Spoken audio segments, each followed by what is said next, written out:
Olá pessoal, como vocês estão? Tudo bem? Tranquilos? Hoje nós vamos falar a respeito de um tema muito interessante, que é a questão do advogado, do acesso à justiça e o advogado. Como é que isso se dá? Como é que, primeiro, é a vida do advogado, depois nós vamos falar do acesso à justiça. A vida do advogado, você pode constituir um advogado, você pode contratar um advogado por meio de contrato de honorários.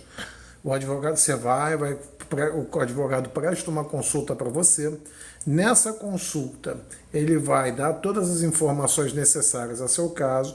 A consulta, por lei, por regulamento, ela é cobrada. E aí vocês chegam no advogado, tem que pagar a consulta, pode não ser cobrada de imediato, mas o advogado pode chegar e dizer para você: não, se você trabalhar comigo, eu vou e digo para vocês: olha, vocês podem entrar, vou deduzir, digamos, ele vai cobrar R$ 2.000 uma consulta jurídica. Ele vai e deduz do valor da ação que ele vier te cobrar para entrar na justiça em teu favor.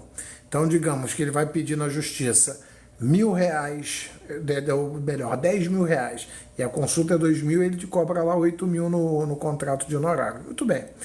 E aí você contrata o advogado, ele ingressa na justiça para você. Vamos lá, como é que isso funciona? Primeiro, você vai, procura um advogado de sua confiança e de sua preferência, sempre com uma referência, ou seja, alguém indicando aquele advogado para você ter uma segurança maior. E depois de constituído, o advogado faz uma conversa preliminar com ele, ele vai prestar a consulta ou não e vai estipular o valor da consulta. Dali ele vai elaborar uma procuração. Se for uma procuração para processo judicial, que é o caso aqui dessa live, a ideia é que o advogado ele faça uma procuração específica para a sua ação, para o foro em geral, podendo praticar todos os atos permitidos em direito, portanto, representá-lo, a chamada cláusula ad judícia. E aí ele podendo receber, aí vem os poderes gerais, que é da cláusula ad judícia, que se chama, e poderes da cláusula et extra, poderes especiais, que são os poderes para receber em seu nome, negociar, fazer, confessar, reconhecer o pedido, enfim, num acordo, ou então uma confissão, que o advogado vai lá e faz no seu nome. Então, são poderes previstos para o advogado na procuração.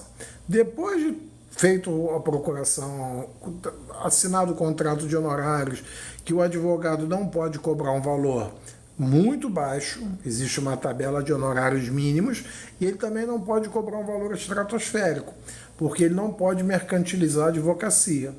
Então, nesse meio termo, ele vai ter que estabelecer, de acordo com a titulação dele, com a competência, com o tempo de advocacia, com a experiência, com a credibilidade dele no assunto, com a expertise dele no assunto, ou seja, se ele conhece bem um advogado, por exemplo, especialista em direito do trabalho.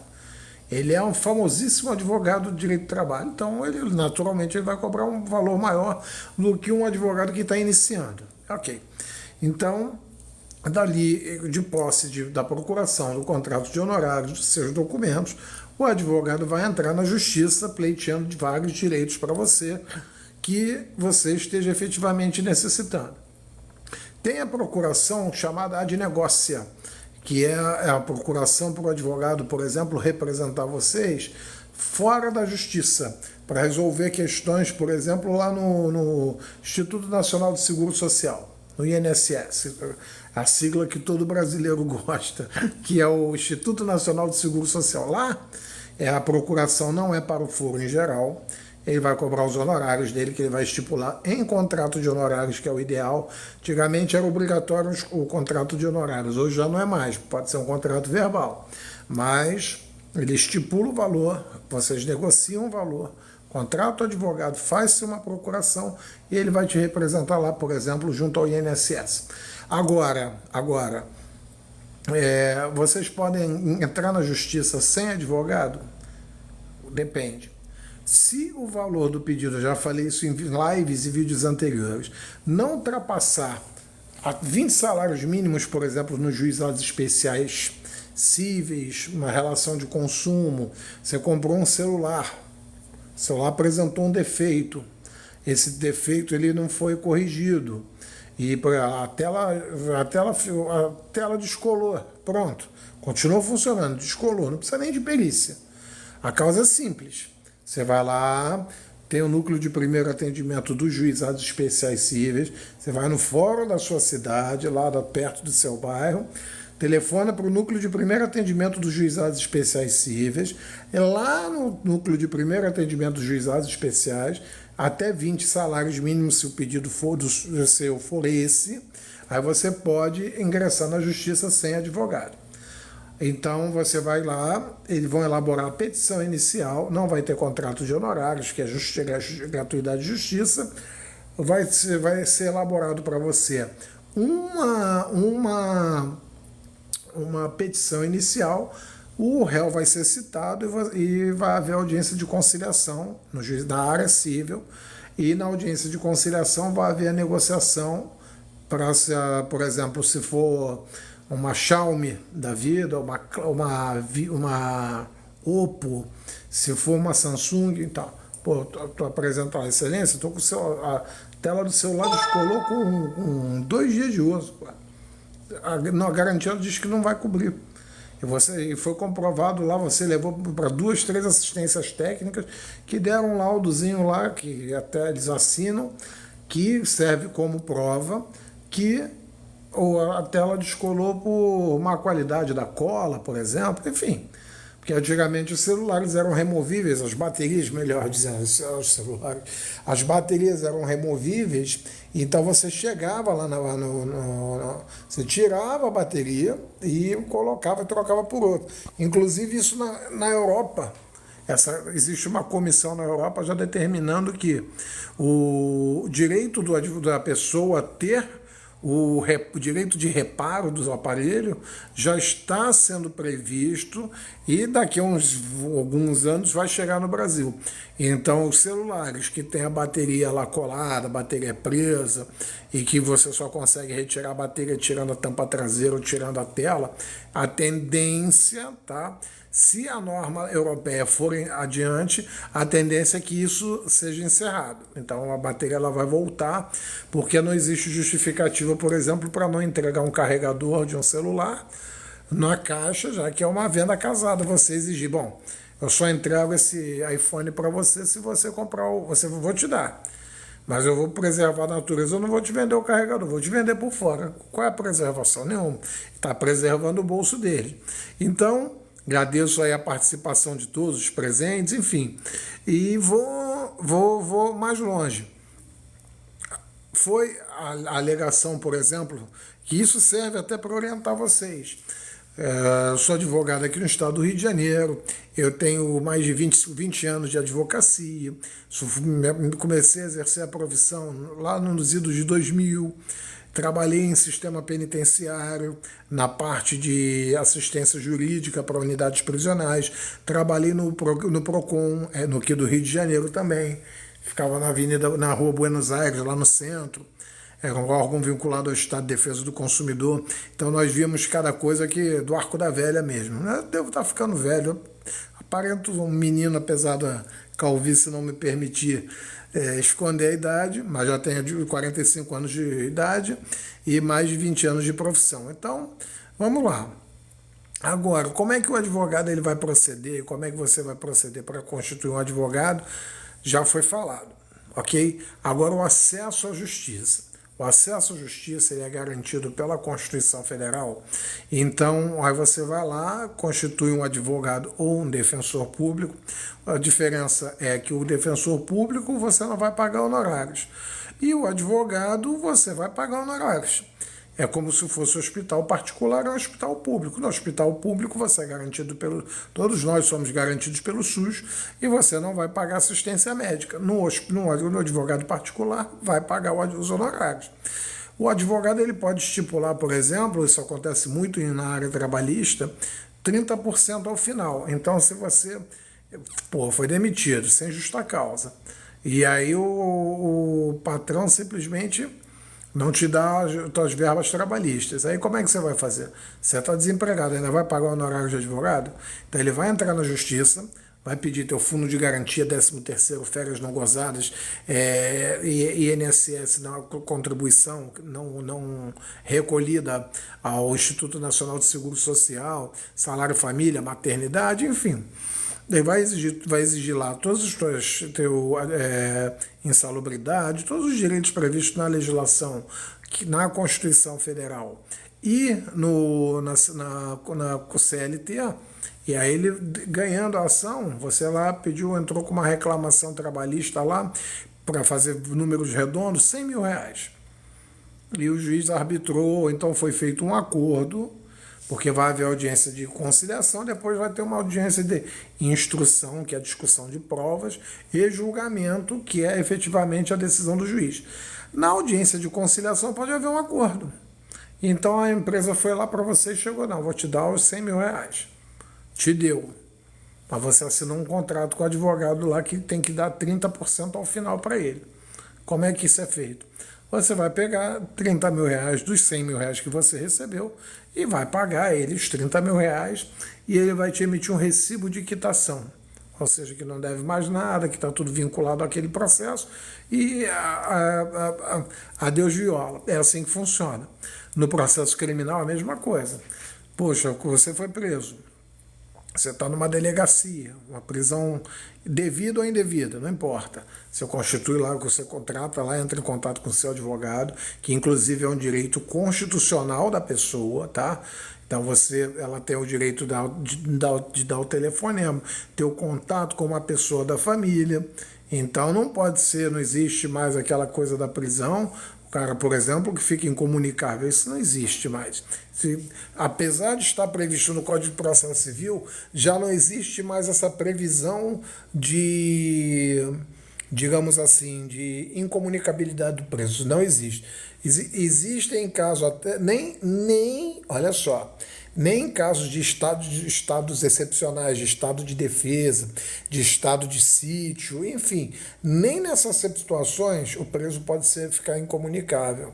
Então imagina numa situação normal, numa situação de paz. Não vai ter como exigir que o preso fique incomunicável, isso não existe.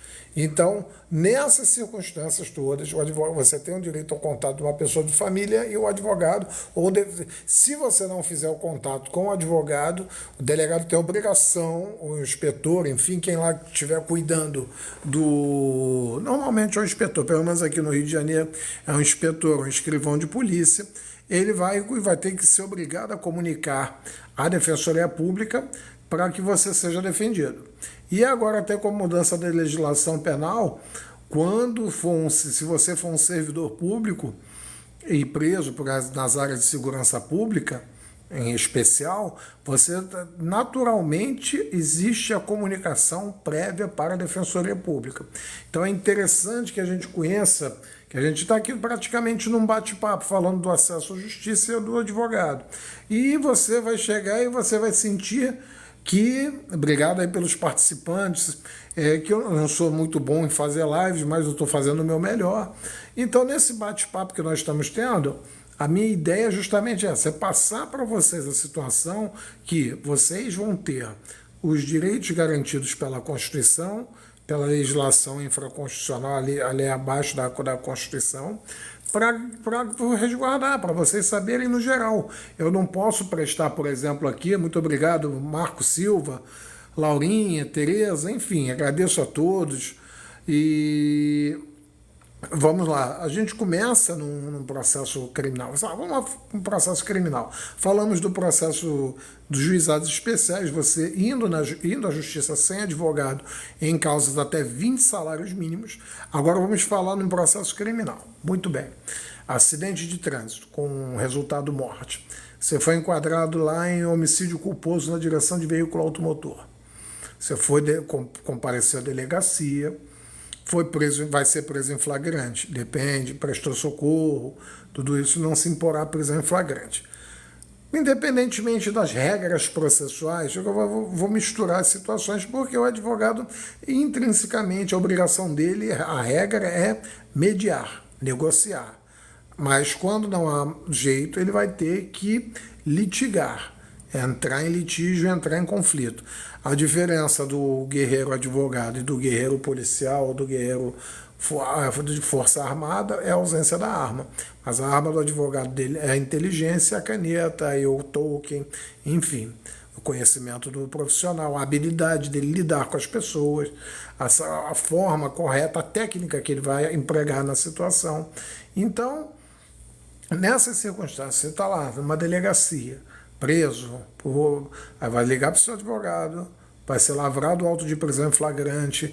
Digamos, vamos falar porque o homicídio culposo, ele não vai gerar se você se apresentou, tudo certinho, foi acidente de trânsito, você vai responder criminalmente, mas você vai ser colocado em liberdade provisória, por exemplo, de imediato.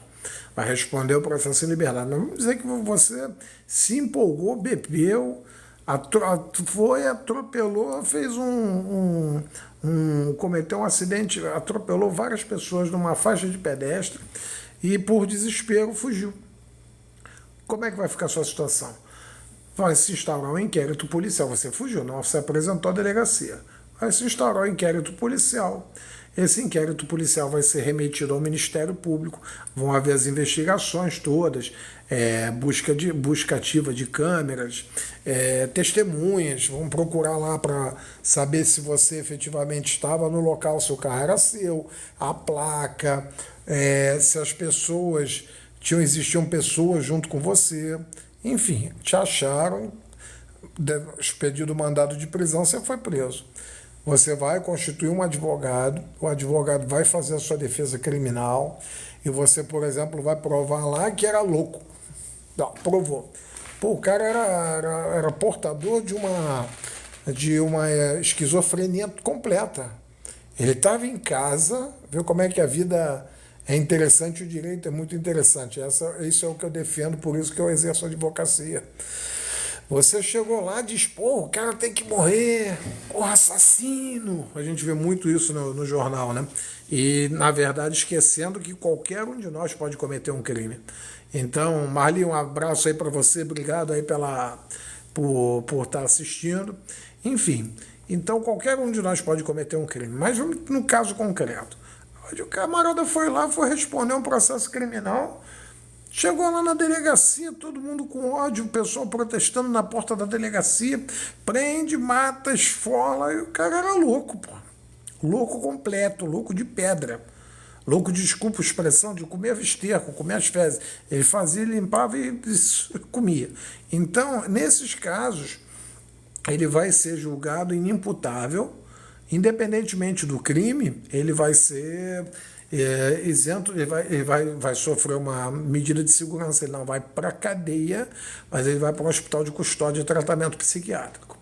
Até outro caso interessante, por exemplo, mas que é triste, mas é a realidade, por exemplo, que a gente vê aí no dia a dia dos muitos cracudos mesmo, dependentes químicos, o cara sobe em poste, em fio de alta tensão para praticar crimes, para furtos.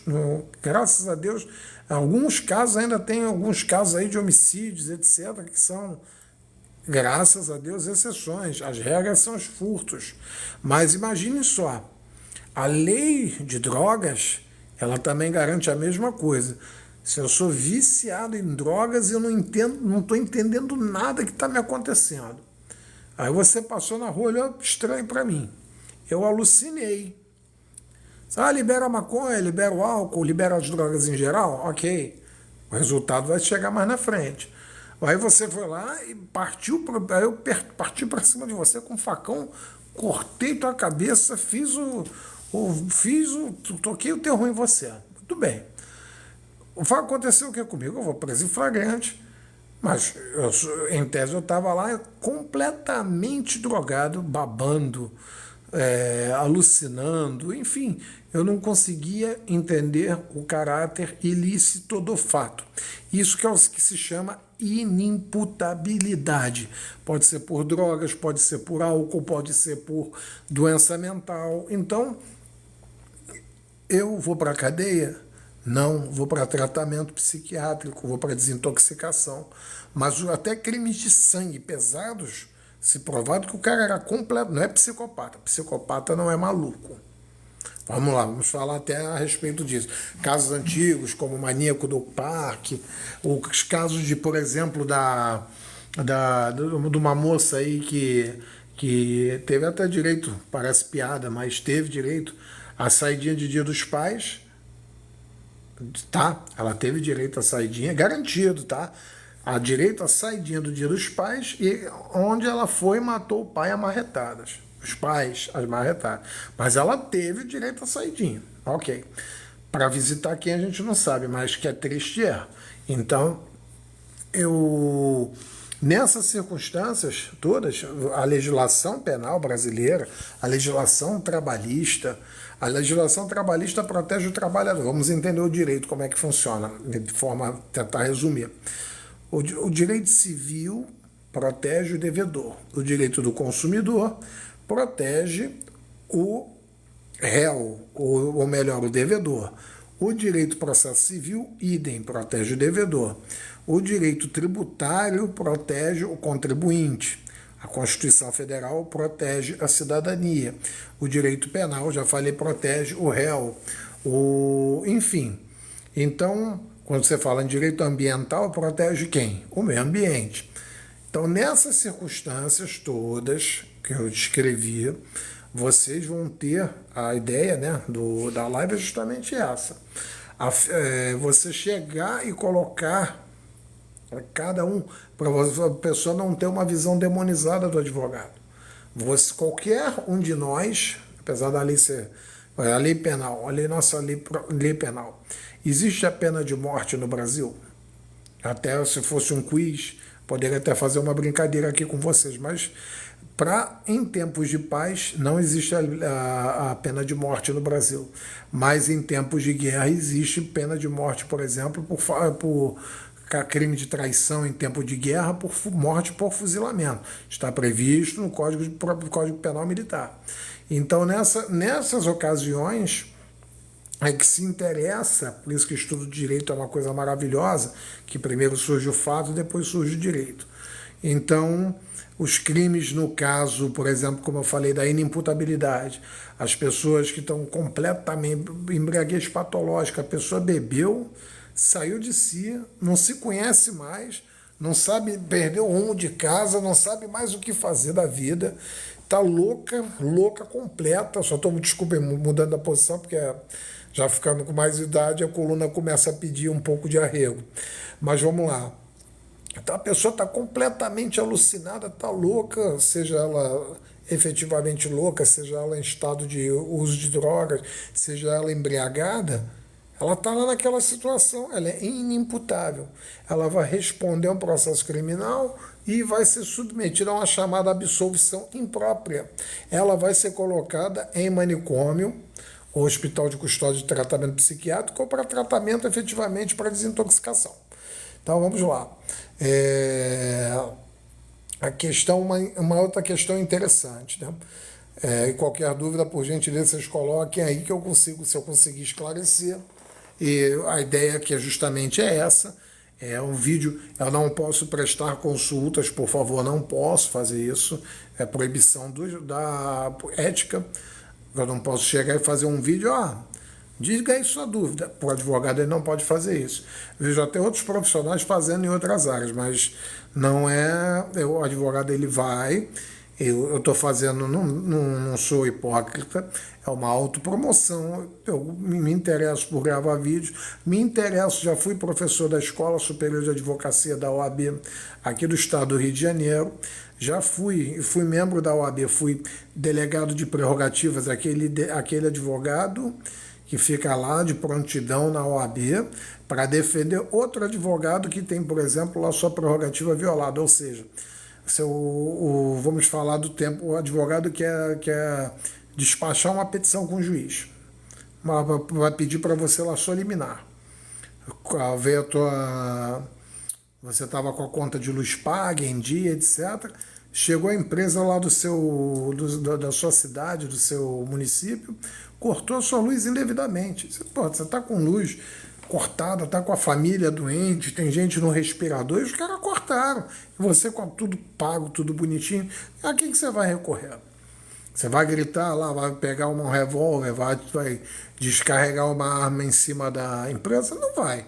Vai pegar lá um violão, vai tocar no coreto da sua cidade pedindo? Não vai. Pode chamar um jornalismo, etc., que ajuda. Torna pública, joga os holofotes para cima do erro da empresa e você vai conseguir. Mas você, via de regra, vai fazer um registro de ocorrência policial e vai voando, não vai nem correndo, vai voando, contratar um advogado ou vai constituir um defensor público e vai ingressar na justiça pedindo uma medida liminar. Essa medida liminar vai ser sob pena de, por exemplo, uma medida de, digamos assim, uma medida chamada de tutela de urgência, para que a empresa religue a sua luz num prazo de até 24 horas, sob o juiz vai dar essa determinação, que religue a sua luz num prazo de até 24 horas, caso não o faça, ela vai ter que pagar R$ 10.000 de multa diária. Por exemplo, outro caso interessante que eu me lembrei agora, falando em multa diária, no caso de transplante. A pessoa está lá, ou então precisa de um medicamento para câncer. Eu vou falar aqui de alguns assuntos, porque essa live vai ser um pouco extensa. E a minha ideia realmente é falar bastante da profissão e falar para vocês que, assim, a finalidade do advogado, o pessoal demoniza.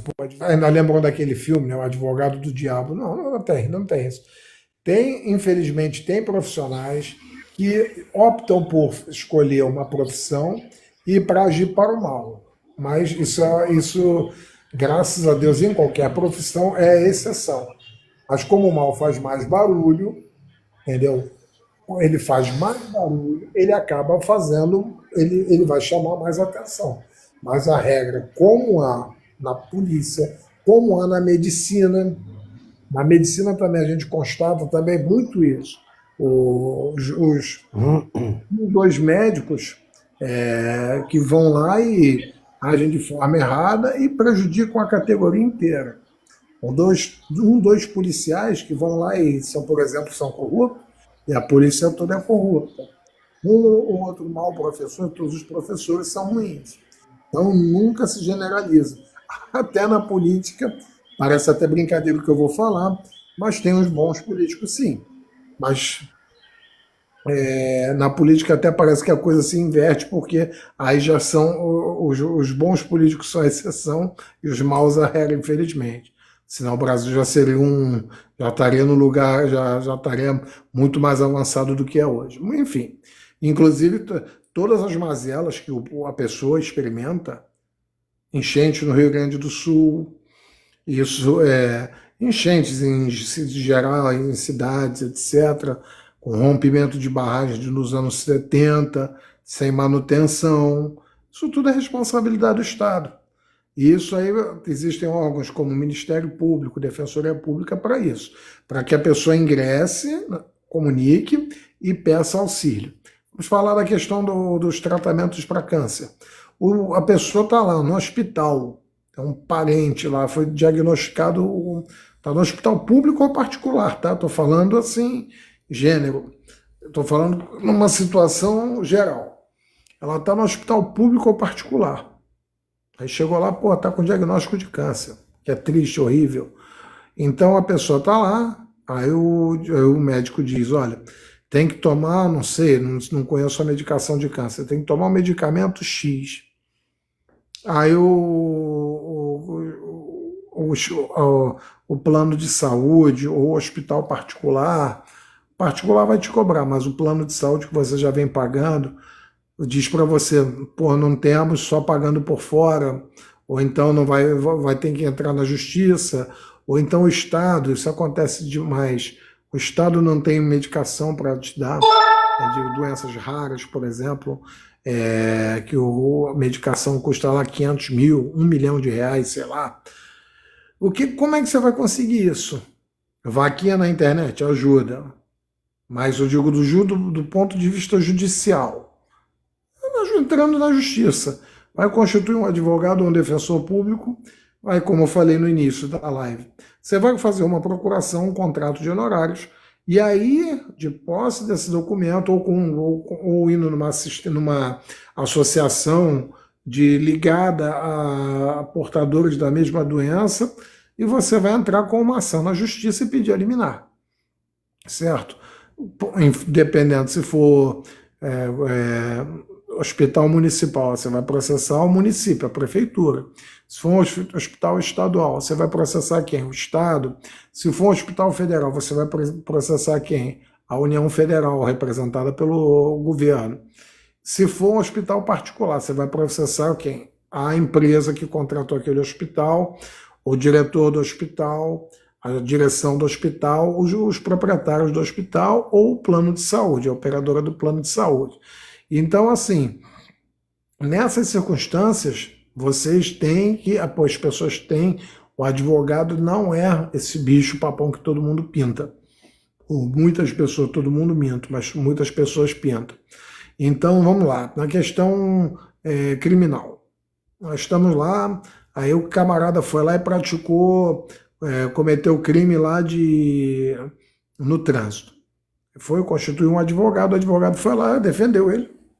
Aí o pessoal vai dizer assim, porra, o cara é assassino, queima o cara. Aí ele vai lá e prova que o cara era maluco. Como eu falei no início da live, a coisa simplesmente morre. Não é morre, vai ser processado, vai ter direito à ampla defesa contraditória, o Ministério Público que vai oferecer a acusação, a polícia vai pegar, vai formular as provas por meio do inquérito policial, onde o advogado criminalista já pode atuar, já começa atuando, requerendo diligências, etc., de uma forma bem resumida, o inquérito policial é encaminhado para, dizem muito por aí, o inquérito policial é encaminhado para a Justiça da Lei, encaminhado ao Ministério Público, aos promotores de justiça, e aí os promotores, como vocês viram, por exemplo, aquele promotor de justiça, procurador de justiça, que não deixa de ser promotor só que em âmbito federal, do Deltan Dallagnol, ele era um procurador de justiça, era o promotor do Ministério Público Federal, processou lá o Lula. Então, aí o inquérito saiu da Polícia Federal, foi para o Dallagnol, e o Dallagnol foi lá e ofereceu denúncia contra o Lula. Fez lá aquele PowerPoint que acabou tendo que indenizar, enfim. Nem sei como é que ficou, se ele indenizou efetivamente ou não, mas não é o caso agora. O caso agora não é discussão política aqui de jeito nenhum. Apesar de eu colocar alguns vídeos de cunho político, mas quando eu coloco vídeo de cunho político, eu faço sempre uma associação com a questão da vinculação com o direito. Às vezes eu estou falando até de atores, de atrizes, enfim, e coloco a vinculação com o direito. Não sou site de fofoca, entendeu? Antes fosse até que é mais rentável. Mas, enfim, e as pessoas gostam mais. Mas que eu sei que o direito é uma coisa chata, maçante, mas é interessante que a gente conheça. Porque até para você chegar, por exemplo, no momento que você deitou na sua cama, você acendeu a sua luz, começou a relação jurídica. A relação jurídica ela começa dessa forma. Então, vamos lá para o processo. Aí o processo vai para o Ministério Público, o promotor oferece uma chamada denúncia. Primeiro começa assim. Vamos lá, vamos resumir. Chegou na delegacia, você faz um registro de ocorrência que vai se converter num boletim de ocorrência policial, BO-RO. Esse BO pode dar causa à instauração de um inquérito policial, se houver prova lá da existência do crime, indício suficiente de autoria, isso que vai ser buscado pelo inquérito policial, e aí ele encaminha que esse inquérito policial ao promotor, o delegado relata, ele faz um relatório, diz, fulano de tal praticou determinado crime, e etc. As provas estão aqui. Doutor promotor, toma aqui o inquérito. Aí o doutor promotor recebe o inquérito, aí ele, digamos, ele não promove o arquivamento do inquérito, ele não vai lá e pede, não vi crime nenhum aqui, não vou promover o arquivamento. Então, o crime está prescrito. Não, ele não promoveu o arquivamento. ele não pediu novas provas, novas diligências, ele mandou prosseguir. Ele ofereceu a denúncia criminal. O pessoal fala muito até nos jornais, foi oferecida a denúncia contra fulano de tal, enfim.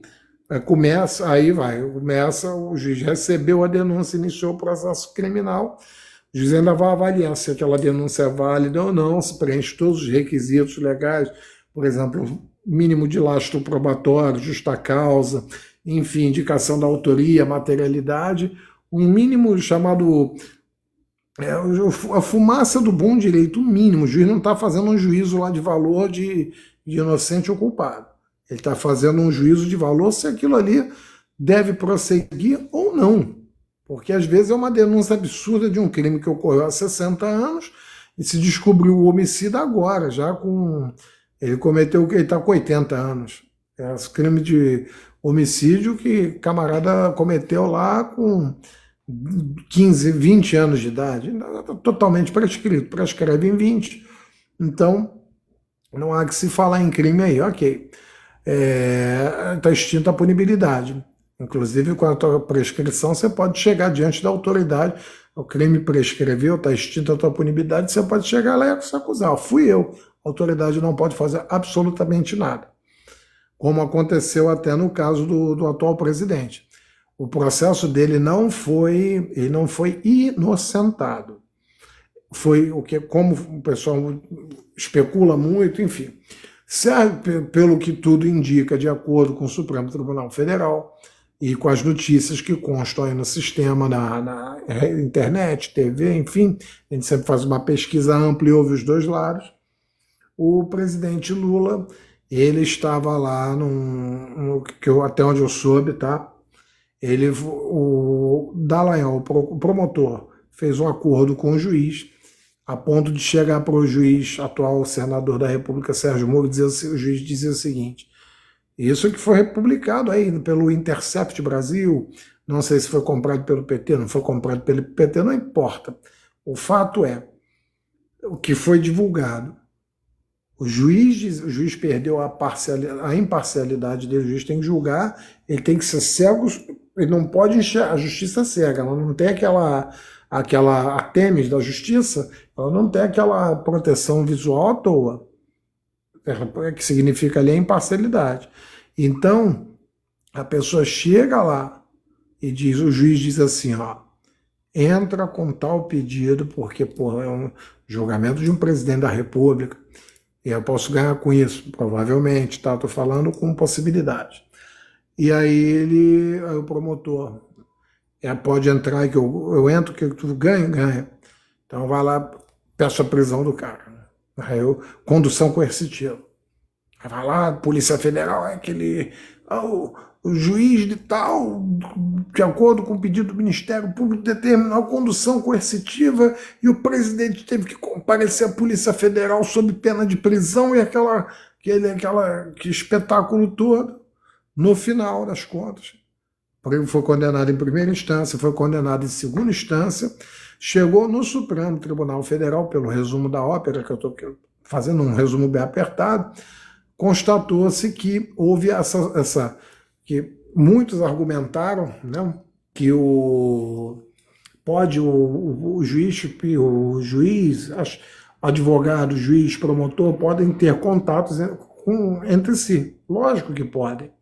Mas o contato não. Eu vou lá despachar uma petição com o juiz, seja civil, criminal, trabalhista, eu levo a petição. Doutor, petição é um pedido. Doutor, eu quero pedir essa liminar. O senhor dá ou não? O juiz, eu vou apreciar aqui. Ele lê, aprecia, dá sim ou não. Se eu não concordar, eu recorro. É assim que funciona. Não é o juiz que me liga ou me manda mensagem e dizer, doutor John, entra, doutor Facura, enfim, meu John Copte Facura, entra com tais pedidos, entra, que eu vou conseguir para você,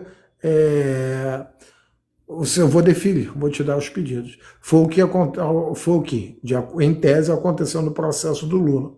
Então, quando ele foi, no momento em que ele avisou por mensagem de texto, pelo Telegram, enfim, que se ele, o camarada, o procurador, o Ministério Público Federal fizesse o pedido, ele daria, já não é mais conversa, ele quebrou, se tornou suspeito. O juiz se tornou suspeito, a balança da justiça desequilibrou e realmente o processo teve que ser anulado. Agora sim, interesses por trás disso. Todo mundo sabe que teve dos dois lados. Tá? Aí o que aconteceu com o ex-presidente? O processo ele não foi absolva o presidente da República, não. O processo voltou para a primeira instância, e ainda mais que teve, parece, uma questão de incompetência, que não tinha que tramitar em Curitiba, tinha que tramitar em outro estado. Enfim, o processo voltou para a primeira instância. Na primeira instância, os anos foram se passando, o presidente Lula chegou à idade de 70 anos, aí a partir dos 70 anos, os prazos de prescrição, ou seja, o prazo que o Estado tem de punir a pessoa, já cai para metade, ele acabou extinta a punibilidade dele, mas não por inocência. Tanto que ocorreram casos de devolução de dinheiro ao Estado, aos cofres públicos. Então, fulano é inocente. Não. Se eu vou lá e mato uma pessoa, para a Constituição, sim, eu sou inocente. Porque ninguém será, princípio da presunção de inocência ou não culpabilidade, ninguém será considerado culpado até o trânsito em julgado da sentença penal condenatória final. Então, eu vou e o presidente foi lá, não foi considerado culpado no trânsito em julgado de sentença penal condenatória final. Em tese ele tinha ido com a segunda instância, tanto que ele foi preso. Aí o Supremo Tribunal Federal mudou o entendimento e aí determinou que, não, em segunda instância não é sentença final, porque tem o Superior Tribunal de Justiça e tem o Supremo Tribunal Federal. Então aí ele foi solto, foi discutido lá por habeas corpus, etc., e chegou-se numa conclusão, acho que foi num habeas corpus, que é uma medida para garantir a liberdade de locomoção, de ir, vir e ficar, e foi considerado lá a suspeição do ex-juiz Sérgio Moro, e anulado todo o processo, por questão de incompetência pelo local e suspeição. Então o processo voltou para a fase inicial, mas não adiantava nem mais oferecer denúncia, porque ocorreu a prescrição, demorou muito. Então foi assim que aconteceu. Então não teve nenhuma sentença dizendo, não teve prova contra o presidente. O presidente não botou a mão. Não aconteceu isso. Aconteceu efetivamente a extinção da punibilidade pela prescrição. Mas vamos lá. Agora, no caso que vocês estão precisando de um advogado numa situação de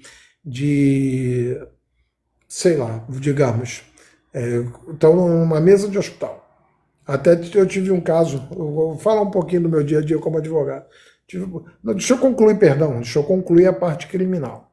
Aí você faz o registro de ocorrência policial, BO, instaura-se inquérito policial vai para o Ministério Público, não se faz queixa-crime na polícia, você faz um registro de ocorrência, que queixa-crime é ação para crime de ação penal privada, é a petição inicial para crime de ação penal privada. Por exemplo, você me xingou lá, seu F da P, é injúria.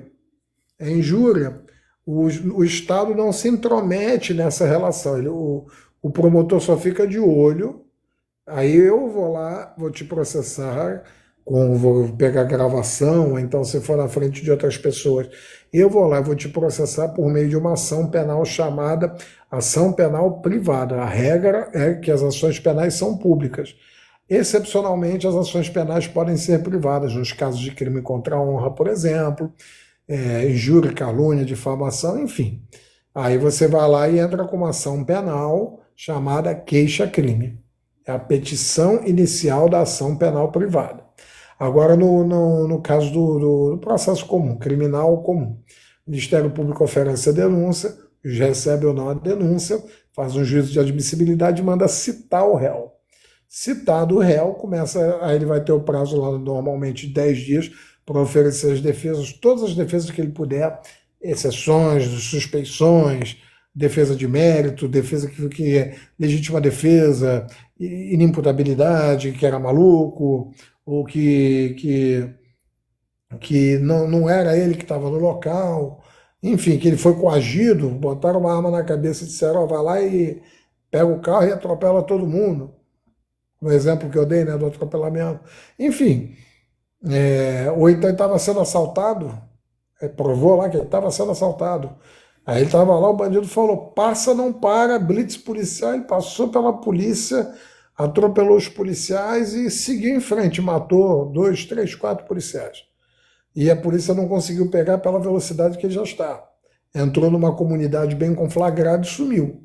Tacaram fogo no carro, sumiu, e daqui a pouco os bandidos soltaram ele. Pô, quando o pessoal que viu lá, que sabia, pô, foi o fulano de tal que estava dirigindo o carro. Porra, mata esse cara, assassino, filho da mãe. Ele estava sendo assaltado. Chamada coação moral, coação física irresistível. Então ele não tinha condições de se opor àquela situação. Ele estava com uma arma na cabeça. O delinquente determinou a ele: você vai, não para na blitz, acelera o carro, digamos que fosse um carro muito potente, não teve como pegar, não para, de jeito nenhum. Aí passando crianças, policiais, enfim, mas foi lá e matou. Ele vai responder, mas ele prova lá que ele estava sendo assaltado e foi coagido pelo bandido. Quem vai responder é o bandido, e não ele.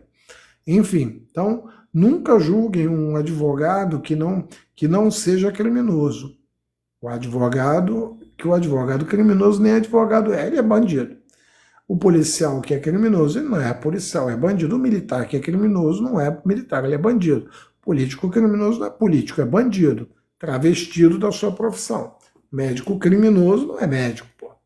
Ainda mais se ele faz com intenção, então não tem nem que discutir.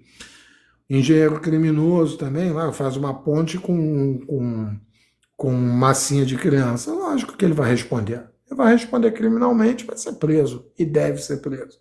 Porque não é a sua vocação, não escolha, não faça. Não vai fazer direito, não faz. Não vai fazer o seu melhor dentro da técnica, não faça, porque você vai fazer errado. Ok, então vamos lá. Agora, num processo lá trabalhista, você foi lá e contratou o advogado foi para a audiência de conciliação, fez um acordo com você, com a empresa pagou lá os 30%.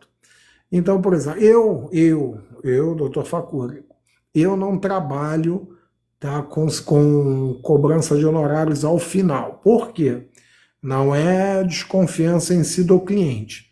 O fato principal é nenhum profissional, eu já falei até na live do erro médico e do erro do médico, que nenhum advogado, a maioria dos médicos e nenhum advogado pode garantir o resultado final. Ele não pode garantir. Causa ganha. Não existe. Existe causa com uma chance muito grande, mas ganha? Não existe.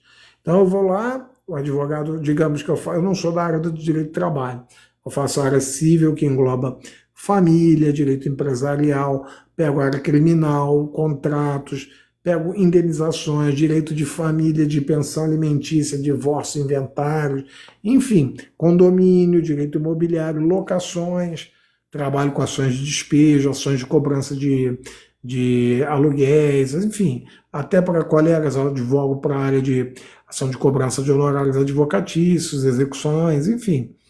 Mas na área trabalhista eu não sou muito fã, mas respeito logo que os colegas são meus colegas.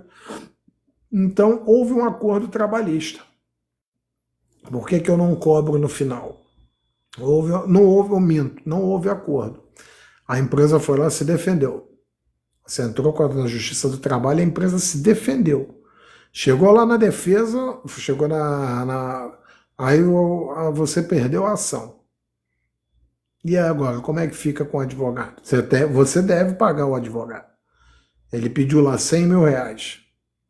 E você falou, não, vou pagar 30% em cima de 100 mil reais. Mas se eu não tiver um final feliz, como é que fica o advogado? Ele vai virar seu inimigo. Porque se você não vai pagar, de onde você vai tirar? Ou você faz o empréstimo, paga o advogado, não vai criar uma inimizade, ou simplesmente você não pega e você Não, ou você pede para o advogado colocar uma cláusula no contrato de honorário de prestação de serviços advocatícios, que a cláusula de risco, caso não venha a ter êxito, vai ser, vou pagar, ao invés de 30% sobre o valor da causa, eu pago 5 mil ao advogado, 2 mil, enfim, é um acordo feito entre advogado e cliente. Mas não vai se comprometer e nem o advogado, a não ser que o advogado diga o seguinte, não, eu garanto o ganho. Eu garantindo o ganho, você vai ter que me pagar 30%. E ele perde, o problema é dele. Mas nem quase nenhum ou nenhum fará isso. Então o ideal é você colocar, fará isso no sentido que eu digo de garantir o ganho. Não tem como. Ninguém pode garantir. Como é que eu vou garantir o que está passando na cabeça do juiz? Eu pego um juiz lá, eu faço tudo certinho, dentro da lei, entro com a reclamatória trabalhista, tudo direitinho, o juiz vai lá e julga improcedente o pedido, pô. Eu levo as testemunhas, levo documentos, levo todas as provas, levo o que for, pipoqueiro, tudo bonitinho e tal, provo que a rescisão foi injusta, foi uma rescisão indireta, foi uma rescisão sem justa causa, e simplesmente o juiz nega. Simplesmente negou. Não vejo. Pode até dizer lá, o juiz, digamos, um juiz sujo, levou um dinheiro da empresa, julgou improcedente o pedido. Disse lá que a empresa cumpriu todos os requisitos, a empresa apresenta um recibo, aconteceu, eu já vi isso. A empresa apresentou um recibo falso de que e o advogado na época não contestou, ele pode se expor a uma ação de indenização, ele não contestou, a empresa apresentou um recibo falso, está aqui, ó, paguei tudo aqui e o seu cliente recebeu.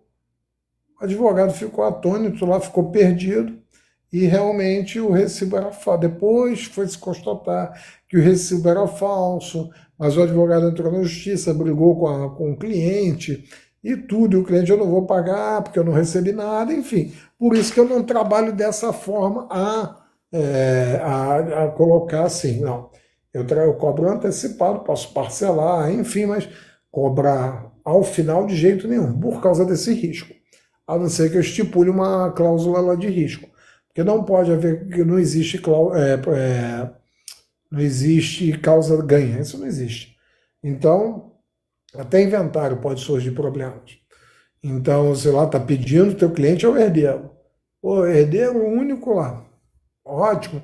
Vou herdar a casa de mamãe ou de papai. Ótimo, vai? Vai. Aí vem uma ação aparece no meio do inventário, uma medida liminar assustando, mandando sustar a marcha do processo de inventário. Digamos, papai deixou um testamento. Aí vem uma decisão judicial lá da vara civil, ou melhor, minto, da vara de família dizendo, não, ele não era seu pai. Era o pai do José. E aí? E agora, como dizia Carlos Drummond de Andrade? E agora, José? Pô, a causa não era ganha? A casa não era do filho? Pô, mas o cara não é filho. E agora, como é que fica a situação? Vai para o filho de criação? Vai para o... que já não era mais casa de papai, né? Era casa do meu papai de consideração. Mas e o de sangue, como é que fica? Então não existe causa-ganha, vai se discutir, vai tentar uma mediação, vai tentar alguma forma de acordo, vai excluir o filho que o pai criou lá durante anos, que depois do falecimento veio se a descobrir que não era filho. E agora? Então não existe essa questão de causa-ganha. E não recomendo, até eventuais colegas que estejam assistindo, eu não recomendo que trabalhem de forma que façam... garantam resultado, não façam isso, porque não depende de vocês, não depende de nós, e não depende também do profissional, porque assim, a gente faz o pedido em juízo, que seja ele qual for, seja ele lá pedindo de indenização em face da operadora Vivo, A Vivo negativou meu nome no SPC e Serasa indevidamente, eu estou pagando lá o plano em dia. Ou então nem conheço a Vivo. Pô. Não tem nenhuma relação jurídica com a Vivo. E aí, como é que fica? A Vivo chega e fica por isso mesmo? Vai, eu não faço nada? Não, vai constituir um advogado e vai entrar na ação na justiça. Então, é nessas circunstâncias que aí você cobra antecipadamente o valor. Tem um valor de indenização lá, ela sujou teu nome, você passou no concurso público para juiz de direito. E aí isso causou empecilho lá que não pode ser o caso, até porque quem está estudando para concurso público, em regra, por exemplo, está desempregado, o nome dele está sujo, é normal, mas indevidamente não. Aí já prejudica vários fatores da vida pessoal que ensejam a indenização. Então, tive várias situações muito interessantes. Por exemplo, já tive casos, falar agora até um pouco dentro da Ordem dos Advogados do Brasil, né? Tivemos casos assim, eu era conselheiro da Ordem dos Advogados do Brasil. É porque o cargo na Ordem dos Advogados do Brasil, ele é um cargo político e vai ficar na política como se fosse nós somos, a OAB representa os advogados. Então, como representante dos advogados, lá na OAB a gente chega e não pode simplesmente, se os advogados escolherem outra administração, a gente sai. Então, já entrei e saí várias vezes, porque eu não era presidente da ordem, eu era conselheiro, eu era delegado de prerrogativas, e como advogado, conselheiro, delegado de prerrogativas e professor da Escola Superior de Advocacia, eu dava cursos, palestras, aulas, enfim. Falei sobre condomínio, até vocês veem aqui atrás, são diplomas, certificados, moções de honra, enfim, de cursos e palestras dados para advogados. Então vamos lá, o OAB presta serviço aos advogados e a população, no caso que por exemplo, eu vou contar. Eu estava como conselheiro da OAB, então estava reunião urgente do conselho e estava perto de período de eleição dentro da OAB. Então foi engraçado que eu estava do lado, eu estou com 45 hoje, isso aí deve ter uns 2010, uns 14 anos atrás, uns 31. E eu era um dos conselheiros mais novos ali sentado. Então, houve uma votação, o seguinte caso, tinha um estagiário dizendo de falso estagiário, que estava panfletando, tudo errado, panfletando e dizendo o seguinte, tá precisando, tá com problemas no INSS, tá com problemas com multas de trânsito, vai no doutor Zé Colmeia lá no fundo, ele tá lá te esperando, o senhor tá precisando, aí vem uma pessoa, botou, o chamado doutor Zangão, né, é o camarada que fica captando clientela. Chegava lá, nem advogado o cara era, chegava essa situação. Chegou a situação de pessoas que, por exemplo, pegavam procurações com idosos semi-analfabetas ou analfabetas, advogados fazendo isso. Advogados não, maus advogados, ou como vocês quiserem chamar. Eles pegavam procurações e saíam fazendo empréstimos em nome da pessoa, a dívida ficava com a pessoa, mas o dinheiro com ele. Então já configurava até crime. E aí nós tínhamos que julgar isso. Só que nesse caso do panfleteiro, foi engraçado que o panfleteiro entregou os panfletos, tá? O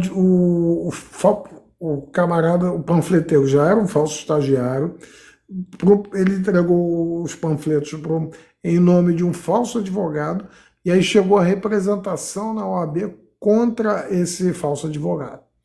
Então, cargo político. Como foi votado? Eu fiz constar na ata da reunião do Conselho da Ordem dos Advogados do Brasil, eu fiz constar da ata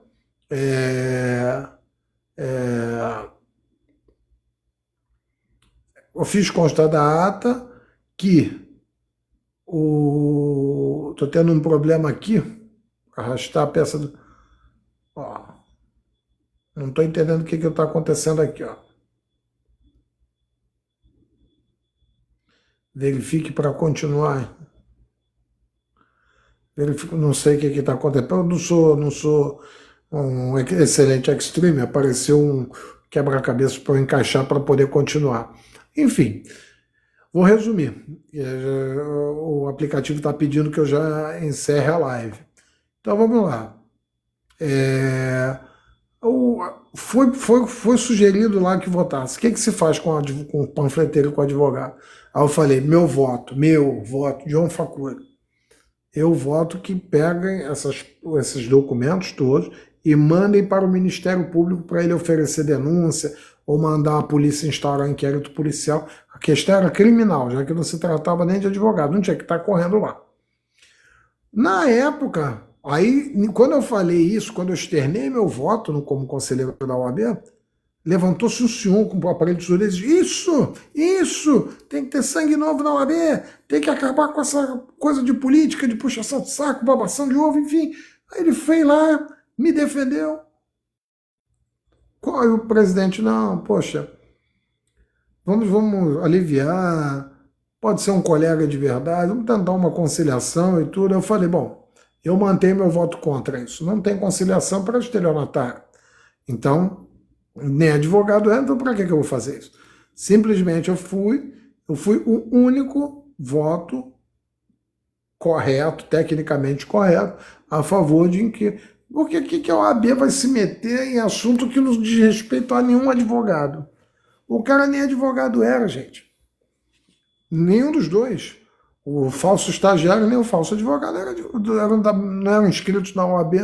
O que a OAB vai fazer? Chamar para conciliar para quê? Digamos que eu fui vítima. Eu fui lá, o cara me panfletou, fui lá no falso advogado, paguei e depois soube lá, representei pelo nome. Porque o cara não era inscrito, não tinha nem a OAB dele. E hoje você procura lá saber se o advogado é inscrito ou não, você bota CNA OAB. Aí tem o nome pelo número da OAB, você ou pelo nome ou pelo número, enfim, você coloca o nome do advogado, vai aparecer o número de inscrição dele na OAB. Então o cara está na internet, sai para todo mundo ver. O cara nem inscrito na OAB era. Então não tinha assunto com a OAB, o assunto era no Ministério Público Criminal. Ou comunicava a delegacia de polícia, enfim, mas não proceder ao encaminhamento para negociar, instaurar o processo administrativo disciplinar, que foi o que aconteceu. Eu votei contra e fiz constar minha abstenção ali total. Então, assim, esse é o dia a dia do advogado. Eu já, como delegado de prerrogativas, tinha casos de advogados que não tinham acesso ao juiz. Eu era chamado como delegado da OAB e ia defender o advogado lá.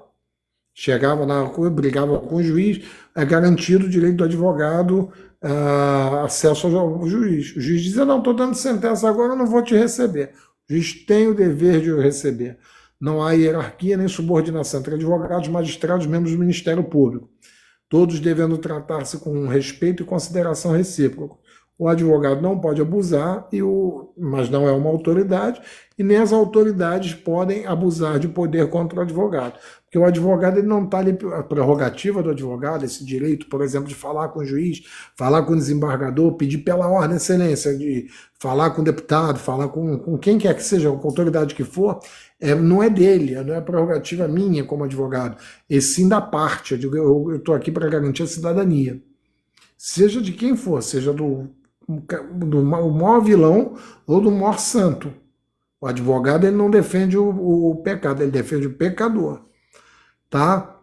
Então, assim, eu creio que já daqui a pouco o TikTok deve encerrar essa live parece que é uma live de 1 hora, mas o convite foi para uma live de 2 horas, enfim.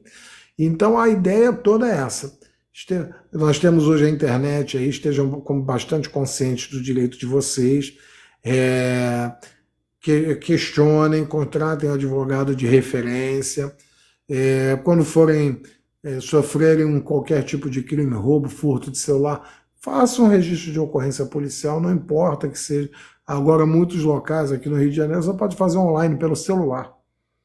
Então, exijam seus direitos. Teve problema de telefonia móvel, fixa, né? Entra na justiça, mas antes comunica a agência, a Anatel, ou então junto ao Procon, faz uma denúncia. Você vai ver que se o teu metrô está muito cheio, você está pegando o rush todo dia e não faz lá nada, não vai fazer uma greve, não vai fazer um protesto, não vai entrar na justiça, o Brasil vai continuar assim.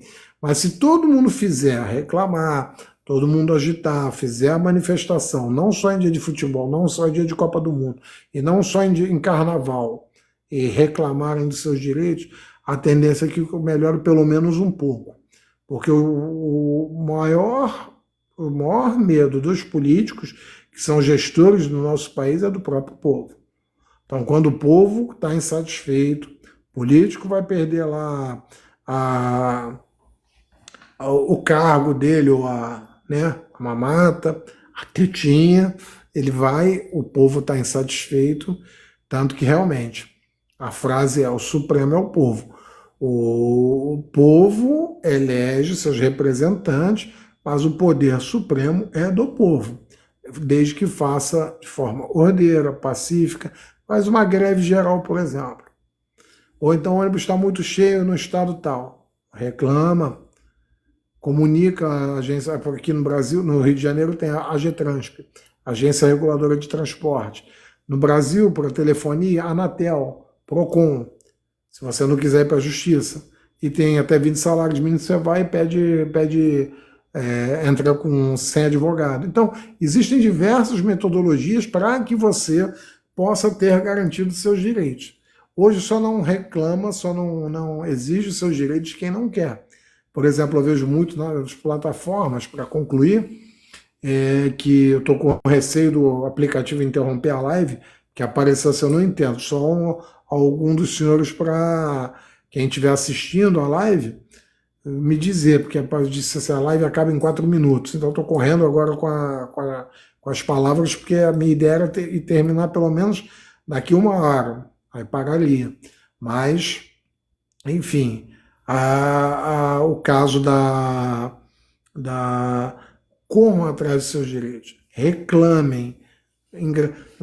A Anatel, por exemplo, tem um aplicativo da Anatel que você não precisa nem ligar para a tua operadora. Você contratou lá a TIM. E a TIM zerou a tua internet de celular.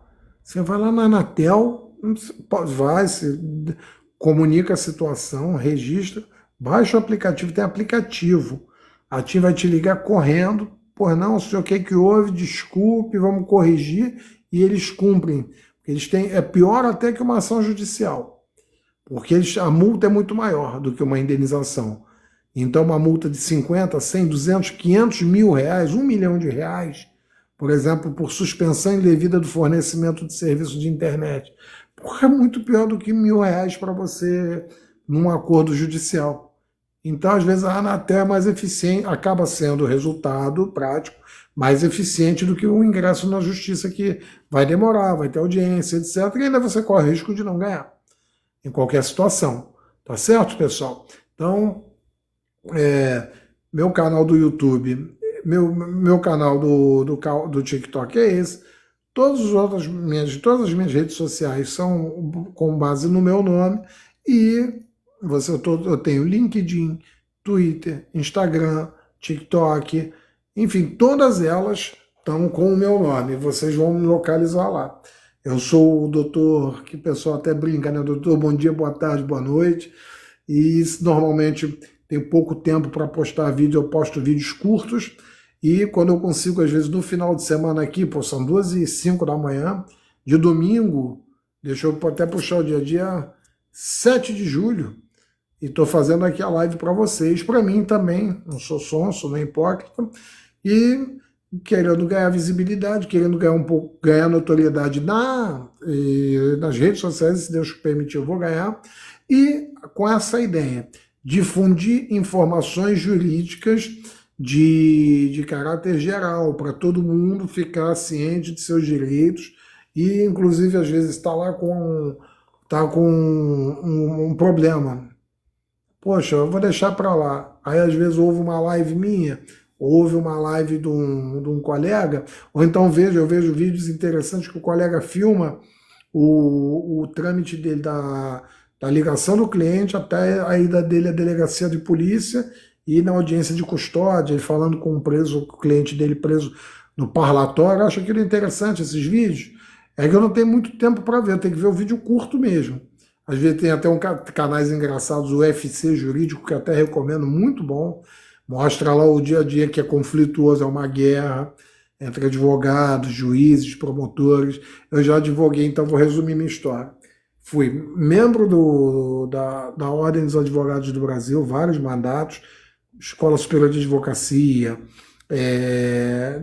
delegado de prerrogativas, fui conselheiro, fui membro do PROCON RJ, de Defesa do Consumidor, fui membro do DESIP, Departamento de Sistema Penitenciário, como advogado assistente jurídico lá dentro, e já advoguei para policiais civis, bombeiros militares e policiais militares aqui, e policiais penais também, aqui do estado do Rio de Janeiro. Então advoguei nos dois lados, na área criminal, advoguei na área do PROCON, advoguei para os presos lá que já estavam condenados, advogo na área civil e criminal na rua. Então, advogo hoje muito em direito imobiliário, inventário, indenizações, enfim, muito ligado à área civil. Me envolvo em questões. O advogado, ele pelo menos tem que ter uma mínima visão de tudo. Não é seu clínico, não tem como ser clínico geral em tudo. O advogado tem que estudar. Eu não posso ser advogado civil, previdenciário, trabalhista, tributário, faço criminal, faço ambiental, faço direito internacional público e privado. Não, ele faz caca nessas áreas ou é um estelionatário. Então o advogado ele vai ter uma tendência para determinada área, minhas áreas são civil e criminal, e eu milito muito na área de família, de indenizações, na parte criminal, juizados especiais criminais, crimes de menor potencial ofensivo, crimes que não envolvam organizações criminosas, faccionados, enfim, isso aí eu não trabalho. E, enfim, minhas redes sociais são essas, são o Instagram, TikTok, Twitter, Facebook, LinkedIn, todas que vocês possam. Não tenho Discord, deixa eu pensar aqui, não tenho. Eu tenho que fazer por exclusão, acho que eu não tenho. Tenho certeza do Instagram, TikTok, Twitter, LinkedIn, Facebook, Kawaii, enfim. Então, desejo a todos saúde, desejo a todos paz e que vocês sempre exijam do direito de vocês, os direitos de vocês, e sempre estejam com cartão virtual. Eu uso hoje cartão virtual, ou tenham bons profissionais à disposição de vocês, porque o Brasil é um país de injustiça, o mundo é um mundo de injustiça. Não fala só do nosso país, mas o mundo é um mundo de injustiças e nós precisamos sempre ter uma assistência médica boa, uma assistência jurídica boa, assistência contábil boa. É muito importante para a nossa existência, tá bom? Muito obrigado para quem ficou, para quem aturou. Forte abraço a todos, saúde, paz, e fiquem com Deus.